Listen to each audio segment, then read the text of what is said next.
Thank you for this very short and humbling introduction at a humbling place to be. I guess it would be expected in a place like this to say something about the Sitz of Karlgren in one's sinological Leben, right? I first came across the name of Bernhard Karlgren in 1984 when I was a second year student in Chinese. And as it was the tradition at my conservative university, we started with classical Chinese, not with modern Chinese at the time. So the lecturer at the time said, well, go to the library and read the books of Bernhard Karlgren because he's the only sinologist the Chinese take serious, because only his commentaries on the Chinese classics have been translated back into Chinese, which was rather true at the time. Now, given the great flood of translations of sinological work done in the West into Chinese, the situation would look completely different. So I went into the library, I borrowed the Grammata Serica Recensa.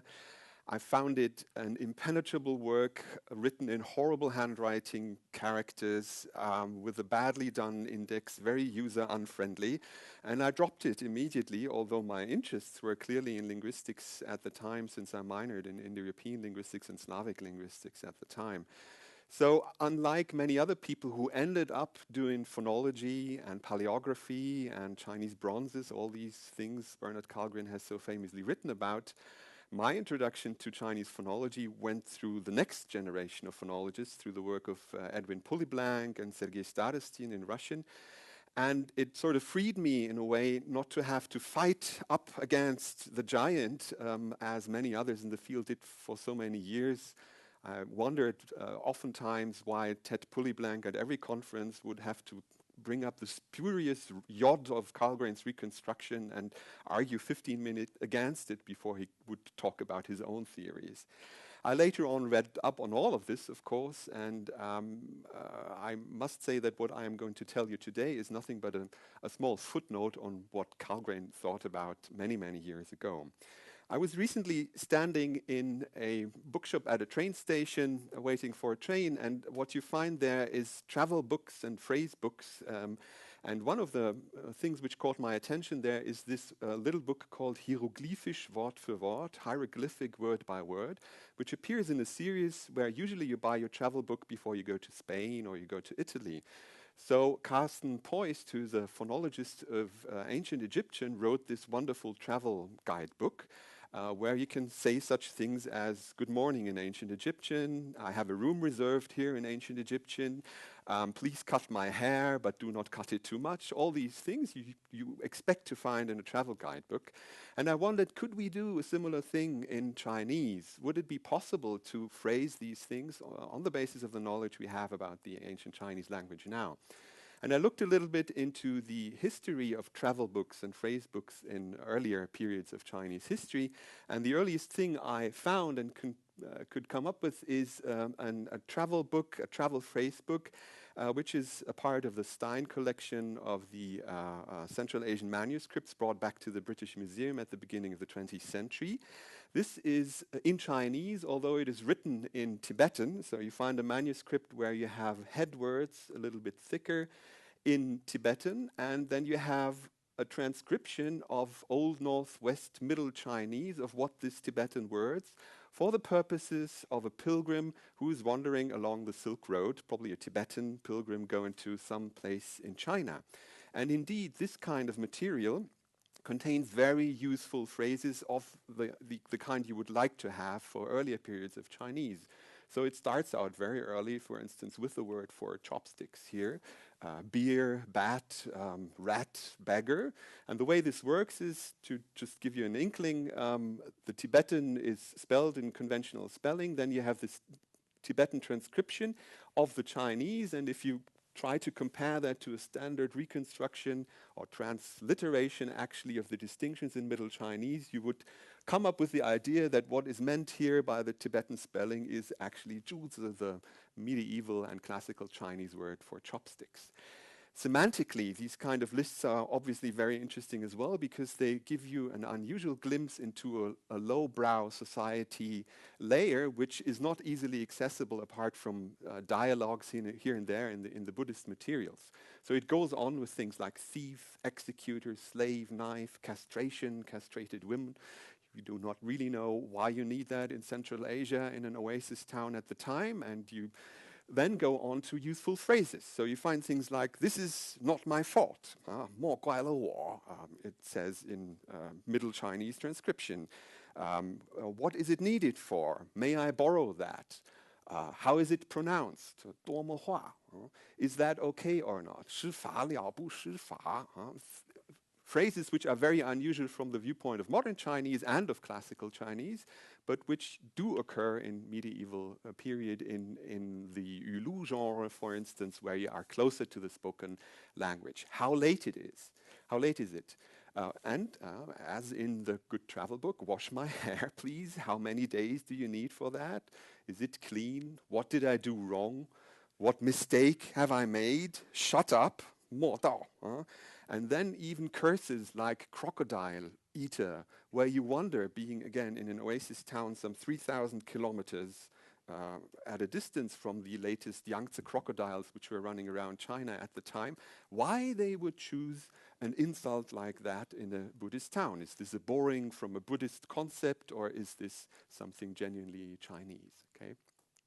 So when we talk about this relationship between the colloquial language at earlier periods in Chinese and the written language, we need to have some basis, some preliminaries, and I hope I'm not aiming too low here, but I thought it's going to be a mixed audience with some undergraduates. I will say a few words about the history and the variability of the Old Chinese language.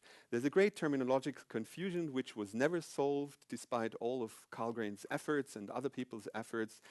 What is the difference between Zhongwen Chinese, Wenyan literary Chinese, Gu Hanyu, Gudai Hanyu, classical Chinese, Old Chinese, Gudian Hanyu you sometimes read now? This is all not very properly defined, and what's worse, it is usually not typed to layers in the development of the Chinese language, which are linguistically well defined. So what you would expect if you look at other pre-modern language traditions is that you have a sort of synoptical view which builds elements from syntax, from morphology, from phonology into one bigger model to get into a stratification of the language. We do not have that for Chinese. We do not have a proper historical grammar of Chinese to this very day. I was at a conference last month in Hong Kong, where for the first time there's a big project of writing a historical syntax, at least, which would take care of very fine granularity in the layering of developments in the language, and try to then, in a second step, link that up with data from phonology and morphology. What one can do quite easily at the moment is to do a phonological periodization, so a periodization which is completely based on questions like, at which point in time did two rhyme classes merge? At which point in time was there a split in the initials? So you get into some sort of chronology. If you do that, then classical Chinese, what is usually called classical Chinese, is but one small part here in this light blue of a larger group called Old Chinese nowadays and called Archaic Chinese by Karlgren, because he was using French terminology at the time. Chinois archaïque was the usual way his teachers in Paris used to refer to that period. So this is a language which starts with the beginning of writing in the 13th century in the Jiaguwen and the oracle bone inscriptions. And you can go beyond that by means of internal reconstruction to a phase which would be called Proto-Chinese, Yuangu Hanyu today. And you can go even beyond that into the late Neolithic, early Bronze Age by dragging languages which are related to Old Chinese, Tibeto-Burman languages, into the comparison to get to some sort of pre-Proto-Chinese. The boundaries here are basically boundaries which are phonologically fixed. They can be shown in materials from excavated sources, also from the edited literature. And interestingly, you see that this Old Chinese then trails on into the Han period and into the Eastern Han even before you have the first little arrow leaving this scheme, and that is the Min dialects, which can be shown that around plus minus 100 BC, they must have left the common shared Chinese because they do not show certain properties of development in the phonology which are shared by other Middle Chinese dialects and which can be seen in Middle Chinese rhyming dictionaries and other sources. So the earliest group to split off must be these Min dialects, okay? If you then go further on, you see that at some point later, several other southern dialects must have split out of that common shared Chinese. Probably the Wu dialects were the second group. If you would try to get to the starting point of what is now called Mandarin and what Karlgren called Mandarin, you could reach that point even without any knowledge of the indigenous tradition of Old Chinese reconstruction, without looking at rhyming dictionaries, Xiesheng series, and other things, by just simply comparing, as you would do in other language groups and families, the modern dialects. You would get to some period, probably somewhere between the Sung and the Yuan dynasty. People like Bill Baxter have been calling this segment of the Mandarin development Proto-Macro-Mandarin, but you can also, of course, reach that level by using all these materials which Karlgren for the first time brought into one big theory, going way beyond what the Qing philologists did by especially giving reconstructions in a phonetic model to things which were distributionally defined before that, which were defined as sets of contrasts in the language. Okay. What one also tends to forget, and something about which Karlgren did not write that much, and unfortunately other people in the first half of the 20th century wrote very little about this either, Lin Yutang being one famous exception. Lin Yutang wrote a Leipzig dissertation under August Conradi, who was also the external examiner for Karlgren at his PhD defense roughly 100 years ago in Uppsala. So the source usually used to get an inkling of the great dialectal diversity in early China is this book called The Dialectal Expressions from Foreign States and Glosses on Words from Extinct Eras, called by the light charrette officials, a very Baroque title, which usually is abbreviated to the last part of it, Fangyan, which is also the modern term for topolect or dialect. And after, I would say, 60 years of very intensive study of this document and related texts, especially glosses from the Eastern Han period, we now come to an idea how the sources which are described and the areas which are described hang together geographically in the Fangyan. You can find isogloss lines, if you will, lines which define a certain dialectal era, for 12 geographical regions in the Han period, pointing at a great linguistic diversity already before that.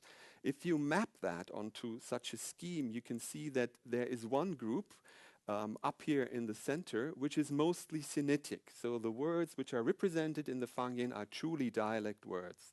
The difference between a dialect word and the standard word is very small. It is probably intercommunicable at a certain with a certain amount of effort for the speakers at the time.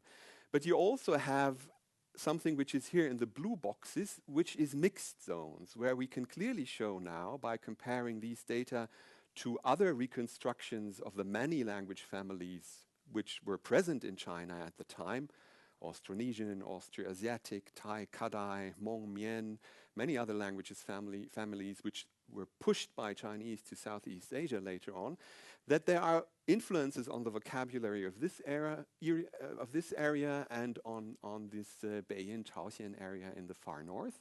And then you have some areas in between which are, I mixed it up. There's a mixed zone here, and this is the zone which is mostly non-Sinitic, the blue boxes. So in between, in what Karlgren also looked at on the Shandong Peninsula, you find traces of foreign languages, but mostly Sinitic material.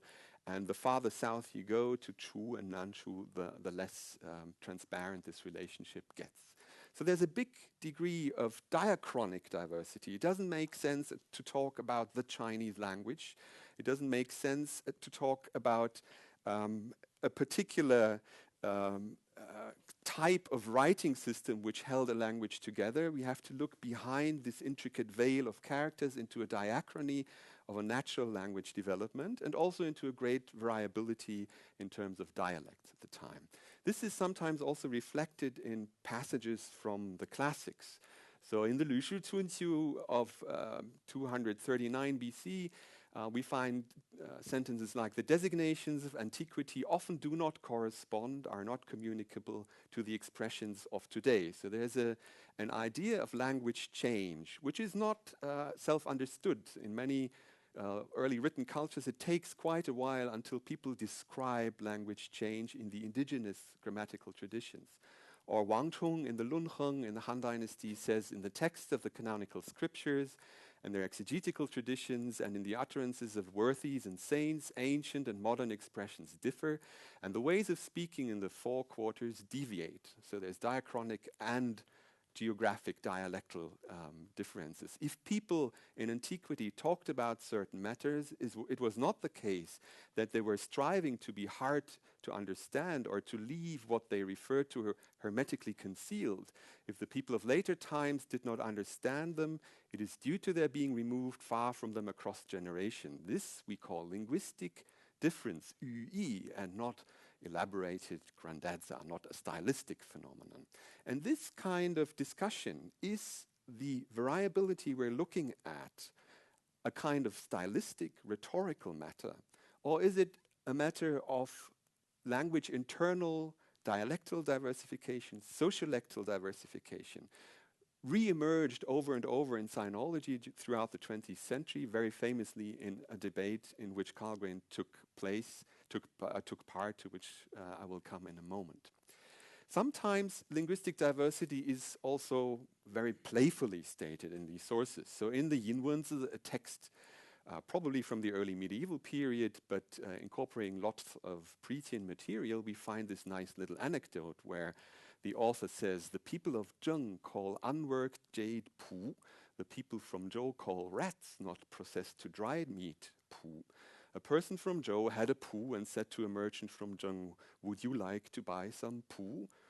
The merchant from Zheng said, I want them. The person from Zhou took out his pu and showed it to him, whereupon the merchant of Zheng politely declined the offer.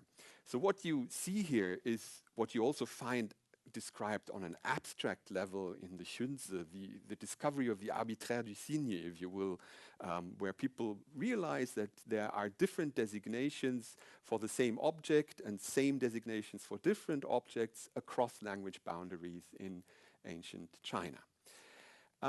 Now, what has changed if we look at phonology and other crucial elements in order to get a better inkling of what could have been the colloquial in early times?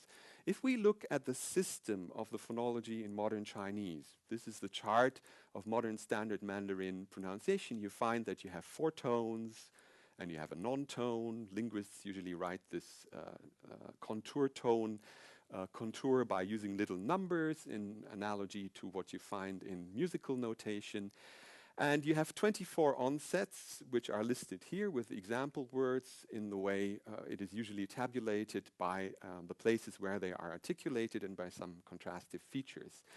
You have 35 rhymes. These are the 35 rhymes of modern standard Mandarin. There is some discussion about details here, but in principle, you see it's a fairly easy small set of distinctions being made here.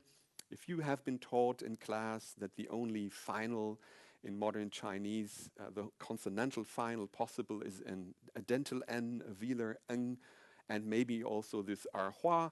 That is not true. There is also a uvular N, for instance, in modern Chinese, but it's not written in pinyin orthography and in no other transcription system.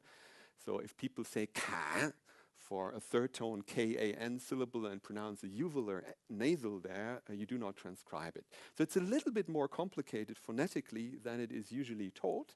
But the point of showing you this is if you go to other dialects, you see that the distribution is slightly different. In Chaozhou, for instance, you have 8 tones, well, you have 18 initials, and on the other end of the spectrum, you have 85 possible rhymes. In Cantonese, you have 9 tones, you have 18 initials, and 68 rhymes. So the feeling you get is that there's some kind of complementarity. The more tones you have, you can do with less initials and the other way around. It's not that straightforward and not that easy, unfortunately. But what you see is that all parts of the phonological system at one geographical point can be more complicated than in Mandarin. They can be also easier than in Mandarin. There are dialects which have only 2 tones.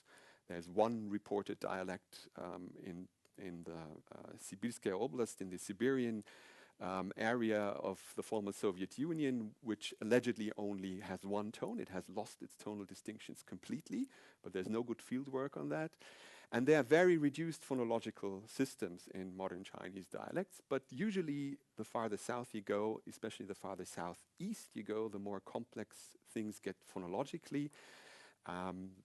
And that is a good starting point to ask yourself, what is then the basis, and how different is this from the basis in Old Chinese? Now, I can show you that again with tables like that, showing you one currently very prominent reconstruction model by Baxter and Sagar. Their new reconstruction just came out 2 weeks ago, Oxford University Press. There you would have these 7 pre-initials, 36 onsets, 1 infix position, a vocalic position where you can only have 6 vowels, so it's much reduced compared to modern Chinese dialects, a coda position where you can have 10 consonants, a post-coda, and a suffix position. So that means that the syllable structure in Old Chinese, first of all, had no tones. Tones arose secondarily. Karlgren took a long time to get around that. In 1952, when this theory was first ventilated by André-Georges Audricourt in a very famous article which was called De l'origine des tons en chinois et vietnamien, on the origin of tones in Chinese and Vietnamese. It took Karlgren at least 1.5 decades until he would stop writing tone notations for his reconstructions. But it's now, with the exception of some bastions of conservatism in the People's Republic of China and in one Taiwanese university, acknowledged across the board that Old Chinese did not have any tones. So apart from the tones, there is also one other distinction which is built into the former phonological system, which is crucial and interesting for many purposes, for questions of prosody, but also for the question of comparison with other languages. You find that Middle Chinese syllables in rhyme tables are distributed in 4 different layers, 4 different ranks called deng in Chinese. And the theory is that there's a systematic opposition between one of these layers, the 3rd division, Karlgren would have said, and the 3 others.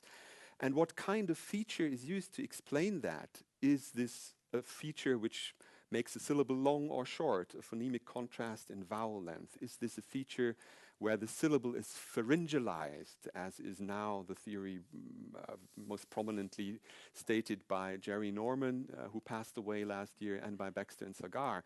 Or which means that throughout the contour of your syllable, you also have a co-articulation with your pharynx. So a syllable like kan would be different from a syllable like kan, where you have this little click element of pharyngalization in the syllable. Or is it some kind of prominence of the beat? Is the first part of the syllable stressed or the second part of the syllable stressed? These are theories which are tossed around. It's not important that you understand these theories, it's just important that you know that there's a distinction there, which you find across all Chinese dialects and which is reflected in materials which lead you back to Old Chinese. If I summarize that, I know this looks like math, and I come back to a more intuitive approach to that in a second.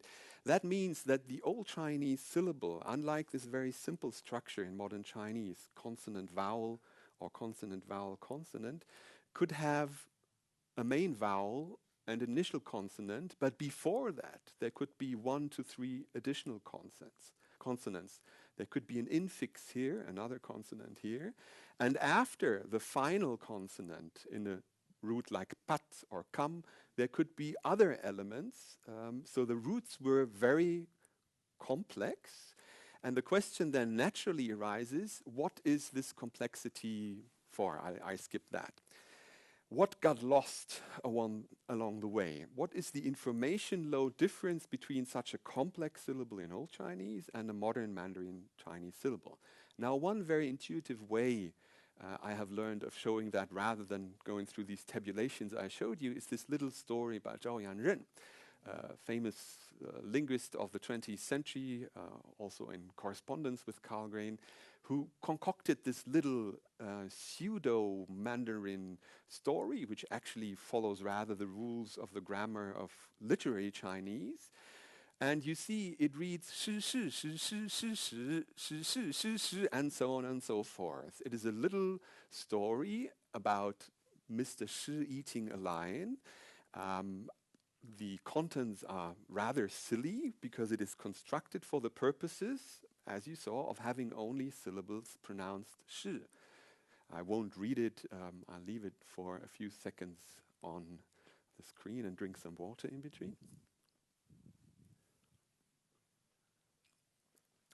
Plays around the mix-up between the lions and the stones and the dead corpses, which are pronounced shi in modern Chinese. Now, if you look at this story abstractly, you see that there are 92 different characters. There are 92 characters in total, and 31 of them different characters. If you differentiate them by the 4 tones of modern standard Mandarin, assuming that there are no light tones in such a semi-Wenyan Wen story, you have 4 different types of syllables. If you delete the tone, you end up with 1 syllable sh, so 1 distinction. Everything sounds the same, which is why if you go to Peking Opera today, you need subtitles to understand what is going on the screen. Or if you would recite certain text from Old Chinese in a very developed dialect like Mandarin Chinese, you could not follow that as an oral performance. If you would go to Cantonese, the situation already looks a little bit better because Cantonese is more conservative, it preserves more distinctions. So there you have at least 17 different syllables plus tone for the same story. And if you do not look at the tones of Cantonese, you have at least 6 different syllables differentiated for all the things which have become shi in modern standard Mandarin. Now, if you reconstruct that into Old Chinese, you get a text which looks like that. It would have sounded somewhat like that.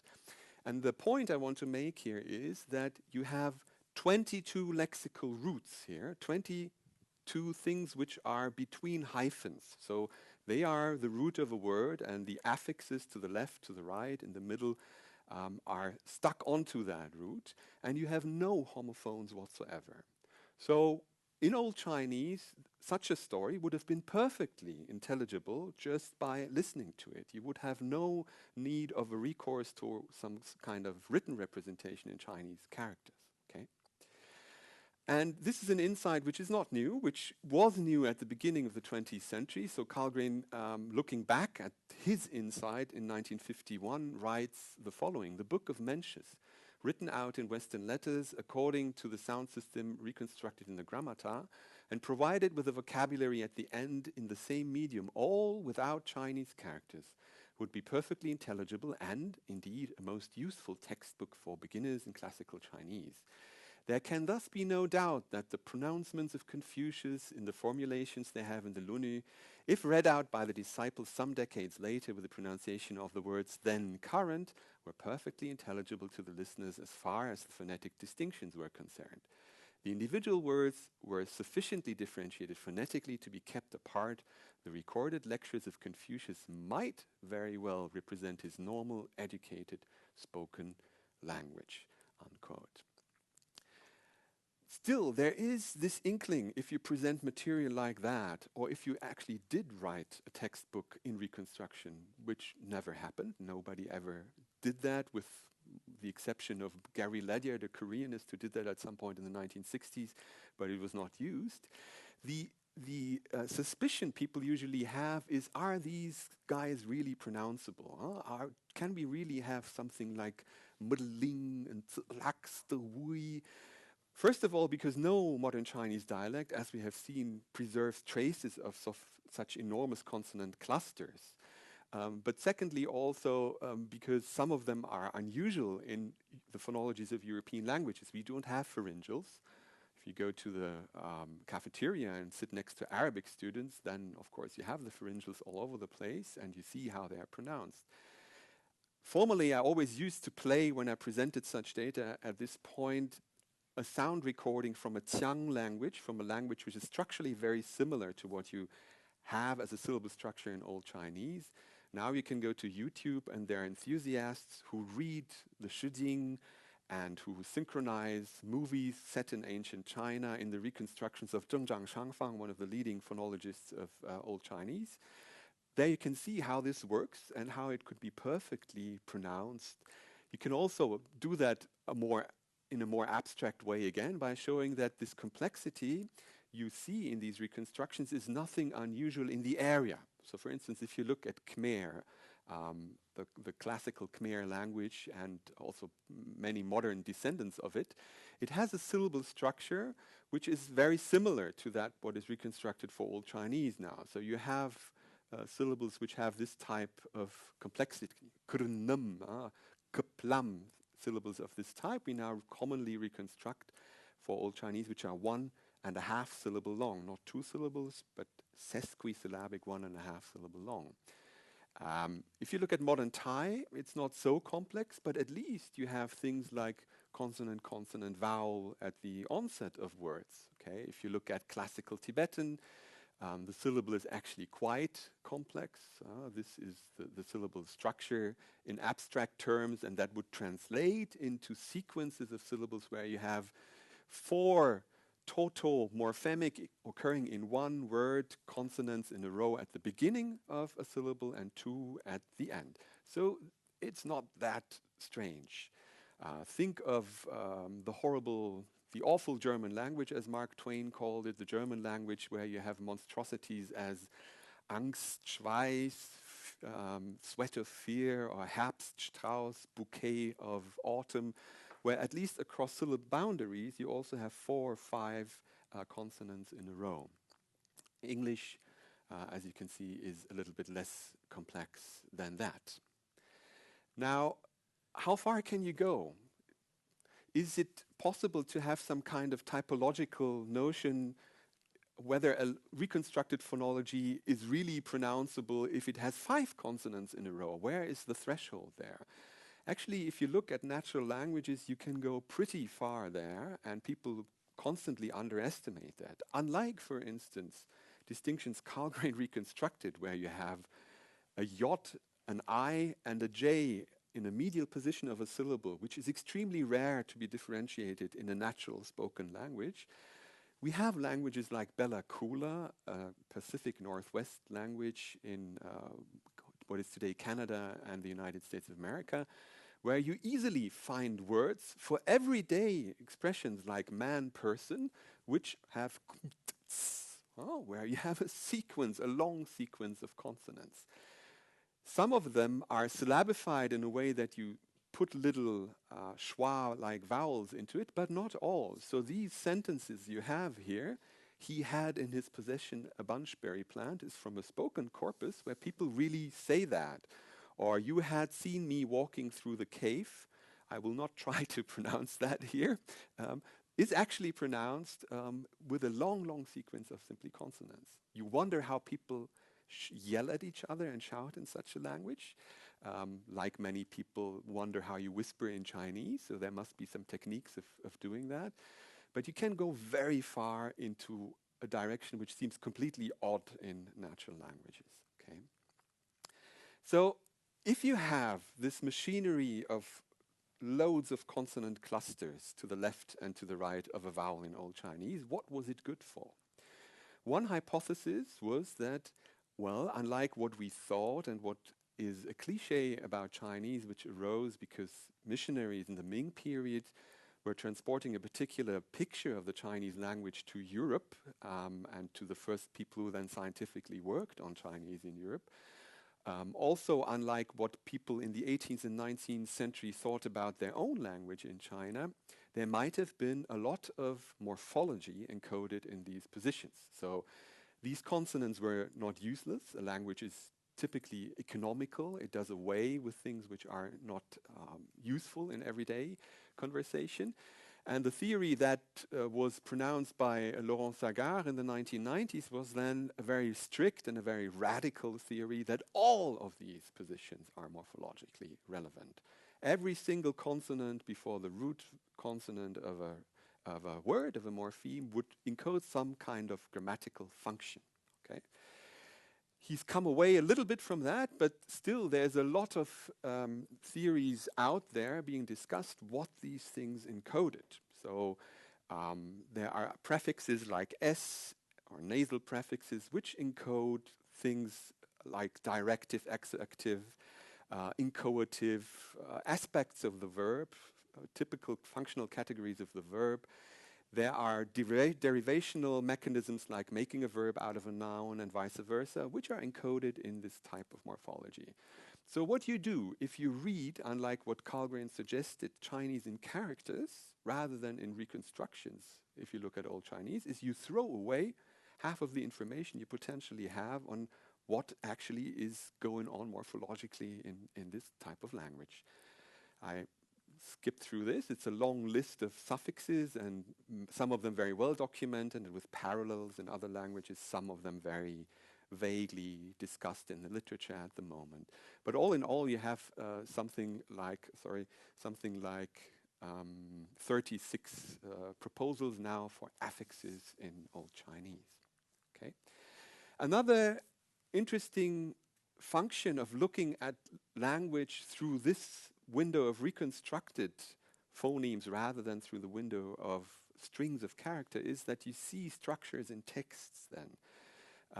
We will not have time to read through that. This is a recurring pattern in early Chinese argumentative prose or in speeches where you take a Shijing poem, which has a certain very elaborated phonological structure with lots of repetitions, lang, hang, ta, hang, so you have across the line assonance, and in the argument built around it, in the framework of that quotation where the Shijing line is quoted, you have sort of anchors, phonological anchors going out to certain positions. So you encircle the Shijing quotation in a net of rhymes and assonances, which are certainly not random, but carefully planned, carefully crafted things by the poets, by whoever created the Shijing. So it's very useful to know this for purposes of prosody.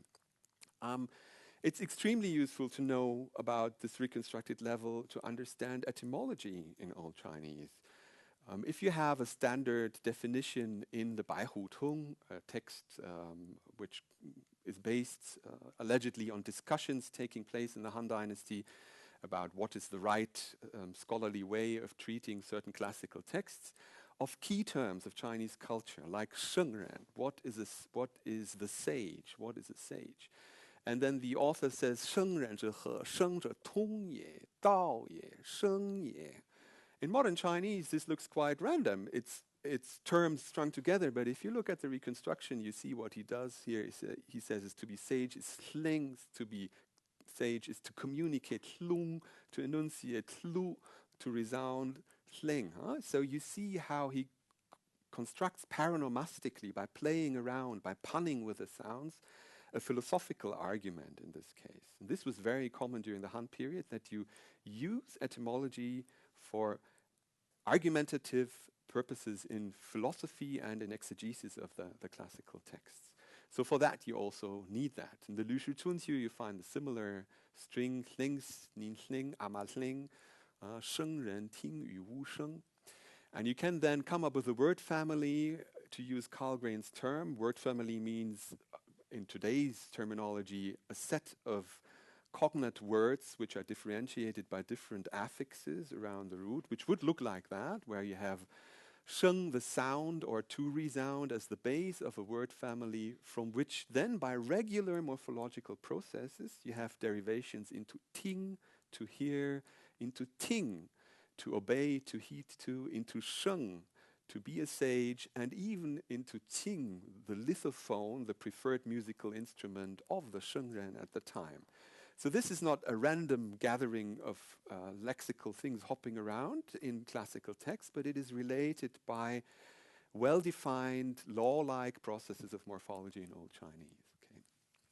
Now, to come finally to the colloquial, a long discussion relating to Chinese in Europe, in European sinology, long before Karlgren was, whether the Old Chinese language or the Chinese language writ large was a natural language or not. And in the 17th century, for instance, you find the architect John Webb, who wrote a treatise called a treatise endeavoring to show that the languages of China are the primitive languages. Very interesting figure in the history of the period. He was also the first man who measured Stonehenge and studied Stonehenge in England and many other things. He writes a little bit still in a biblical twang, but already going into a direction which would become dominant towards the end of the 17th and the beginning of the 18th century, very positively about the Chinese language. Namely, he says, furthermore, the Chinois are never put to that irksome vexation of searching out a radix for the derivation of any of their words, as generally all other nations are. But the radix is the word, and the word is the radix. They are not troubled with a variety of declensions, conjugations, numbers, genders, moods, tenses, and the like niceties, but are absolutely free from all such perplexing accidents, having no other rules in use than what the light of nature has dictated unto them, whereby the language is plain, easy, and simple as natural speech ought to be. So he's reproducing on the basis of the Jesuit accounts of the Chinese language this picture of Chinese as a primitive language, but in a positive sense as the natural language, the way a language should be. Quite unlike what I showed you, where we do have the niceties of moods, tenses, and the like in Old Chinese. Okay? During the next century, when the theory of a linear development of types of languages, agglutinating, inflecting, isolating, polysynthetic, incorporating languages was prominently discussed in linguistics, which arose out of a very peculiar coming together of the science of geology, national economy, and other factors, biology, famously described in a book by Foucault. This positive image of the Chinese language turned into the negative. And we find then, for instance, Johann Christoph Adelung at the beginning of the 19th century writing the following: the Siamese, on account of his stiff monosyllabicity, has barred himself the path to any kind of higher culture, whereas the language of the Huron or the Greenlander carries in itself everything to soar up to the language of a Voltaire or a Plato. So there's this idea that the complexity you find in American Indian languages, whether they are Amerindian languages, as we would say today, or Escaleutic languages, Greenlandic, this complexity would sort of enable complex thought. There is an incipient equation being made here that inflection is equal to reflection, which is continued throughout the 19th century. And you find a lot of that still lingering around today when people talk about the Chinese language. Our dear friend Victor Meyer, for instance, talking about literary synetics, saying it is a demicryptography, largely divorced from speech, so drastically abbreviated and so replete with obligatory non-vernacular conventions used only in writing that it never came close to reflecting any contemporary living variety of Sinitic speech. So there is no relationship between language and writing at any point in Chinese history that we would call literary Sinitic, which would give you an inkling of what the spoken language looked like on the basis of the characters. These are two different systems for Victor Meyer. And you find that even, how should I put it, gender politically incorrectly turned in statements like that of Professor Friedrich Bischoff, formerly professor at the University of Hamburg. Now, the hieroglyphic elated Guwen style is in fact not really a language, but a collective term for all varieties of a secret code, the so-called stylistic genres, in which, to the exclusion of the general public, members of elites and cliques communicate with each other. It is a way of expression invented by men, for men, and in the ideal case, like music, only comprehensible for the friend or the congenial. So you find that lingering on in descriptions of modern Chinese and of classical Chinese to this very day, more outside sonology, I would say, in the philosophy of language, for instance, but also to a large degree within Chinese. Okay, natural is a very iffy term. It's a very complicated notion. There's one linguist who has made a list of 11 features, conceptual features, which are associated with what is called natural in language. And in the following, I will only look at this level oral colloquial. So one understanding also behind what Victor Mayer said is that a language which is orally based and represented in writing, this is a natural language. It's a feature of naturalness that the writing system would represent colloquial language and not some kind of elevated cryptic style. In the 1920s, given this background of what I just sketched about ideas about naturalness and positive or negative views of the monosyllabicity of Chinese, there was a big debate between Karlgren and Forker, who criticized him. And in one rejoinder to a rebuttal to a critique of Forker of Karlgren, he says, Forker's fundamental idea is so obviously erroneous. It ought to be clear to any unbiased reader that the dialogues of the Lunü, Mengzi and Zhuangzi, the dramatically narrated episodes of the Zuozhuan, are the purest possible reproductions of a spoken language. We can positively hear the speakers with all their little curious tunings, anacolutic sentences, exclamations, etc. And this would have been the start for a big research program, like the research program already reflected in the quote about transcribing the Mengzi as a textbook of classical Chinese, but it never took off. To my best knowledge, Karlgren was mostly used, or his reconstruction was mostly used by people outside sinology, for instance, in Central Asian studies, or it was used to read poetry sometimes, but not very systematically. But nobody, except one person, William McNaughton, sat down and read, for instance, the Shiding in a reconstructed pronunciation. McNaughton was the link between Chinese poetry and Ezra Pound, and he wrote a very interesting dissertation on the Shiding schemes of words in 1965 at Yale. And there he reads all these poems, he looks at in reconstruction, he finds all the figures of sound which were discoverable through Karlgren. He makes statistical analysis using the new method of chi-square testing at the time to see whether what he found is relevant or not relevant. But nobody took notice of that. He published a small, slim version of Shiding translations later on, a booklet on the Shiding. But this nice start, nobody followed up on it. And he became very depressed of it, went to the sea, became a priest at one point, and died then a couple of years ago in Hong Kong teaching English. So where can we have a glimpse, if we do not look at something like poetically crafted language of the colloquial, as Karlgren said in the early dialogues, for instance, in the Lunü? Well, what you find there in some passages, like this one, is unmarked imperatives and unmarked exclamatives. Now, this is not so unusual. You find that in many modern Chinese dialects as well. But for classical Chinese, a non-tonal language, it is quite remarkable that you rely completely on the pragmatics, apparently, to formulate an imperative. So in passages like qi yu zu, unwrap my feet, unpack my hands, or slightly later on at the end of this passage, and from now on I'll know it forever, I've been spared, oh boys. You find these exclamations completely unmarked by any kind of particle, which would have been available at the time. They are around. You could have had a hu there, for instance, a ye, a xie, and all sorts of things, but you do not do that. Okay. Similarly, you find unmarked imperatives outside the Lunü, typically, as Karlgren already showed, in texts which deal with master scenes, so where Confucius is depicted, we would say invented today, in many, many fashions. Confucius, the stern teacher, Confucius, the knower of botany, Confucius, the learned person about the sages of the past. Everybody has his or more rarely her own Confucius constructed at the time.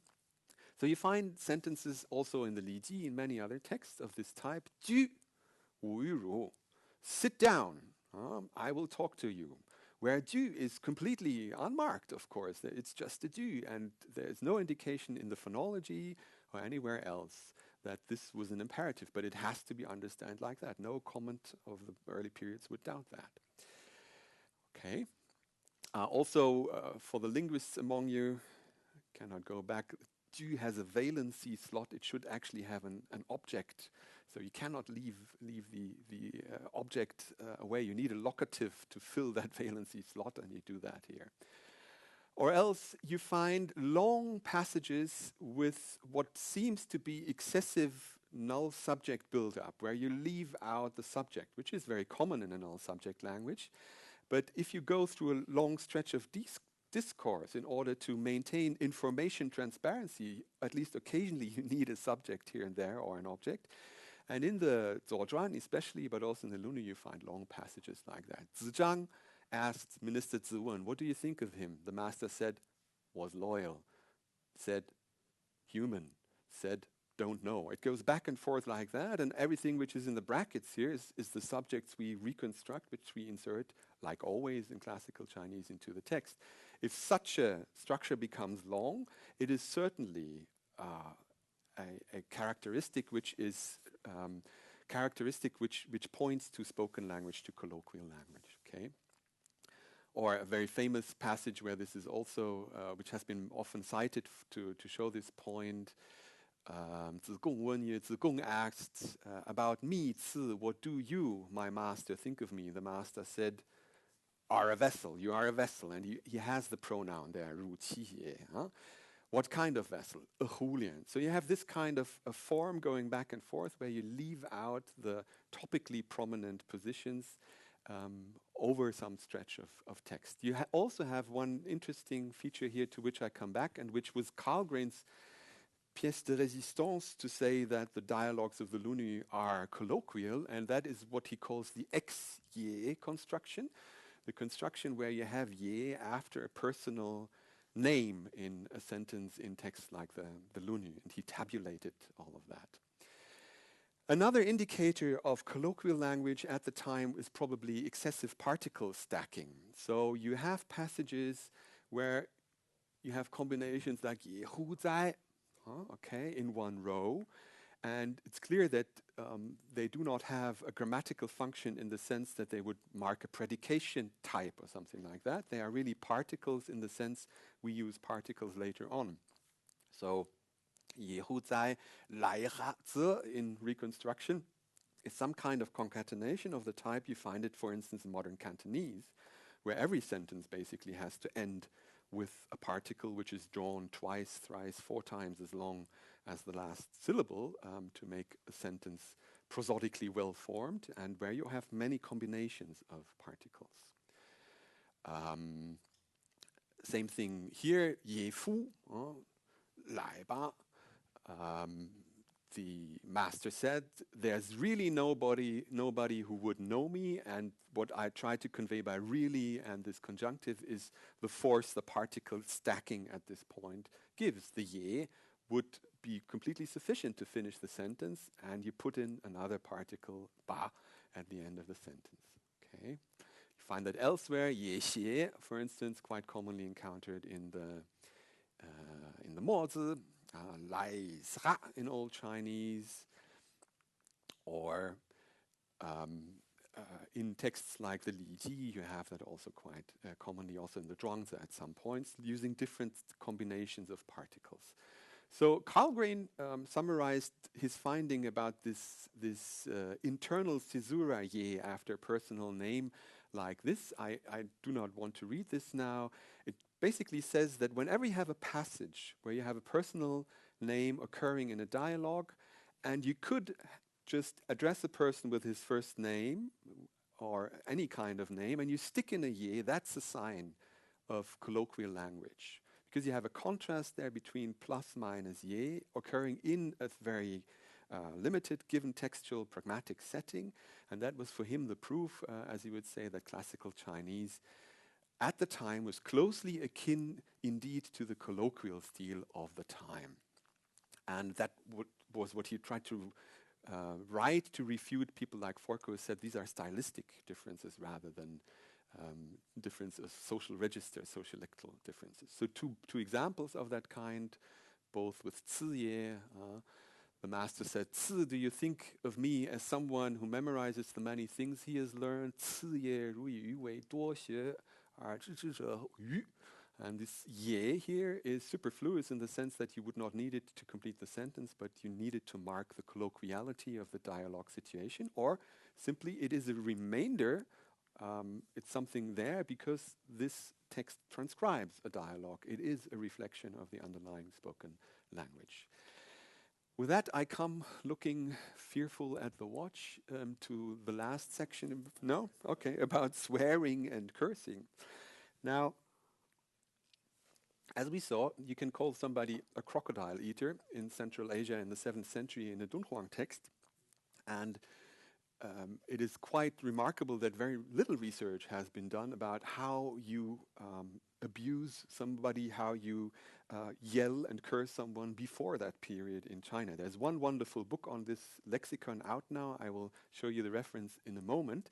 But before we do that, let's see in a East-West comparison, which I usually dislike, but for the purposes of this contrastiveness still want to mention here, how things, even in inscriptional contexts in the Greco-Roman world, looked like in this respect. So if you look at the inscriptions from Pompeii, for instance, graffiti from Pompeii, you find a directness and a violence of cursing which is quite remarkable. So, we peed into the bed, I admit it, our mistake. Host, if you now ask why there was no potty, okay? And the interesting thing is not only the directness of miximus in lecto here, but that this is a diastic and is metrically formed, so you can, in a poetic form of the time, run-of-the-mill poetic form, but nevertheless a very highbrow stylistic register, you can have this rudeness and this directness of vulgar language. Just to show you for a few more examples. Samius to Cornelius, hang yourself. Oh, that's a graffiti on the wall there in Pompeii. Chloe says to Symphora, by Navis, he should die. Burp hard when you drink and dare yourself, even with a stuffed belly, to start the butt game. Let it sound out louder. Okay, and again, it's a diastic, it's metrically constructed, but a kind of vulgarity, and that is then the question, which we do not find in China in these early materials, where we ask ourselves, how did they express everyday feelings, which they certainly had as well in that realm of life. Cineris, you fuck well, on a wall there in Pompeii. So if you look first through the angle of lexicography, what do we know about swearing and cursing? You go to a dictionary like the Shouwen Jiezi by Xu Shen, presented in 100 or 101 AD, and you find two words which are glossed as to swear in a so-called Hu Xun relation. They're mutually commenting on each other in the glosses. Li means to swear at. It is synsemantically as a Hui Yi character derived from net and from the semantic element tongue, to speak, to capture the sins of another person. So there is this idea that to swear at somebody means to cast a net of language around him, if we take this definition serious here. And the other way around, ma, which we still know from modern Chinese, ma and le hua, ma means to swear at. It is phonosemantically derived from wang, and ma is the phonophoric. So I find these definitions. If you look a little bit closer through the lexicon, there are only 7 terms in pre-Qin Chinese, and actually also long into the Western Han Dynasty, there is not much more. There are like 10, 11 terms, which go into that lexical field of cursing, to scold at, to slander, to humiliate someone, to lie about, to grandiloquently lie about someone, to reprimand, to yell at someone. That's the lexicon you have here. If you look for textual examples, they're extremely rare, even using that kind of modest set of verbs. They do occur, but usually in narrative, discursive descriptions of situations, not, for instance, in direct representations of dialogues. So in this wonderful work by Liu Fugen called Hanyu Lizi Yanjiu, a short history of cursing in Chinese, he finds that before the Han Dynasty, there are metaphors, metonymies, and narratives referring to cursing situations via the description of animals, appearance, ethnic difference, and social status. So these are the areas, the ways you formulate a curse at that time. You do not, like we saw in the Roman case and in the Greco-Roman case, for instance, have genital, sexual, or fecal curses. They do occur, but much later. Most of them in texts only in the late medieval period. So the Zutangji is a very good example, and Christoph Anderl in the Festschrift for Christoph Harpsmeyer has a very nice article on cursing in Zen Buddhist dialogues. So there you find dialogues like that. Here, number 60, X asked, "How is Bodhi enlightenment?" The master thereupon cursed him, saying, "Get out, do not shit in this place here." Okay? So you find that drasticness there in texts. Or in another Yulu collection a little bit later, I have already smeared a piece of shit on your mouth. There you find that, but you will be looking through zillions of texts before, and it just does not appear. What you do have in early literature are these animal-related denigrations, curses. So, for instance, in the Zhuozhuan, you find situations like the following. She replied, "It may be that you have achieved a lot, but you, my lord, are like a rat. Yet a rat hides during the day and is active at night. It has its hideouts and sleeping rooms and ancestral temples. Only now that you've heard from the usurpation of Injin, you became active in this case. If it had stayed calm, then you would be serving Jin in the future. Now, if that's not rat-like, what then?" So it's a very discursive way of comparing somebody to a rat. You do not even directly address him here in this dialogue by calling him a rat. Or in this passage also from the Zhuozhuan, I like a lot. She was very beautiful, so much that one could mirror oneself in her splendor, and she was named the Dark Wife.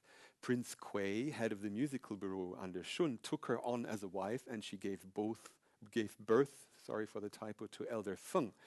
Now, he really had the heart of a pig. He was insatiable, greedy, and gluttonous, easily irritated, and totally perverted, such that he was called Feng the pig, Feng Shi. Yi, the prince of the Youqiong, annihilated him. So you occasionally find that a human person is referred to as a pig in a negative way here, but it's very, very rare. Okay.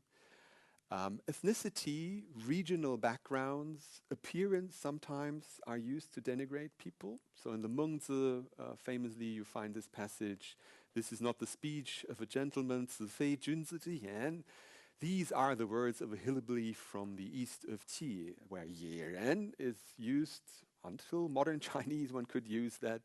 You eat like a barbarian, you can still say that.